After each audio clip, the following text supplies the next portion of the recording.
So let's take a moment and talk about electronegativity. So what actually is electronegativity? It describes the unequal sharing of electrons between atoms. So once you hear that sharing between atoms, it should bring up some thoughts about what you know about bonding thus far. So electronegativity, more specifically, describes the ability of an atom in a molecule to attract a shared electron to itself. So the higher the value of the electronegativity, the more the electron in the bond resides near the atom. So it's almost like a popularity contest for electrons, if you'd like to think about it that way.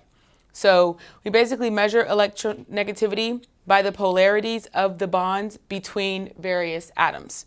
And there's actually a numerical value associated with electronegativity, and it ranges from 4.0 to 0.7. And so this schematic here is kind of, you imagine, it's a faux periodic table, if you will. And so electronegativity increases as you go to the right towards the nonmetals, with fluorine being the most electronegative atom with a value of 4.0. And electronegativity decreases as you go down the periodic table, with cesium having the lowest electronegativity of 0.7. So if you think about that and what you know about these respective elements at this point, you know fluorine loves negative energy. So it loves electrons. So it's electron loving. So that's why it is the most electronegative atom. Versus cesium is kind of large and pretty soft, and it prefers to lose its electron so that it can gain a positive charge and become like the noble gases. Okay, so let's kind of look at that a little, in a diagram form, if you will. So here I've depicted a bond between hydrogen and hydrogen. So remember that this line here is representative of two electrons, right? So here in this bond, these two elements are the same. No one is more popular than the other with the electron. So the two electrons here are equally shared, as depicted here. Okay, and so therefore they form a covalent bond. In a covalent bond, the electrons are equally shared between the two participants. Going a step further, hydrogen and chlorine being bonded. Okay, so now you have hydrogen, which we know likes to form a proton, and chlorine, which we know likes to form an anion.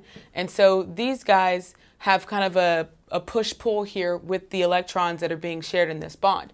Chlorine definitely is dominating, having this electron closer to it. So it looks more like this. It's got the negative energy surrounding it, and not so much here for hydrogen. So we call that kind of bond a polar covalent bond to indicate that the electrons are unequally shared between the hydrogen and the chlorine. So we take it a step further and go with an even more electronegative element like fluorine bonded to hydrogen. So definitely here there is almost no sharing of electrons here, even though I've drawn this as a bond. So as soon as possible, these guys are going to want to separate, and fluorine's going to want to take the electron with it and be an F minus, and hydrogen's going to want to become an H plus. And so we call that bond an ionic bond, where there is essentially no sharing of electrons. Okay, so here, again, we're just looking at kind of the progression of electronegativity with these halogen elements here.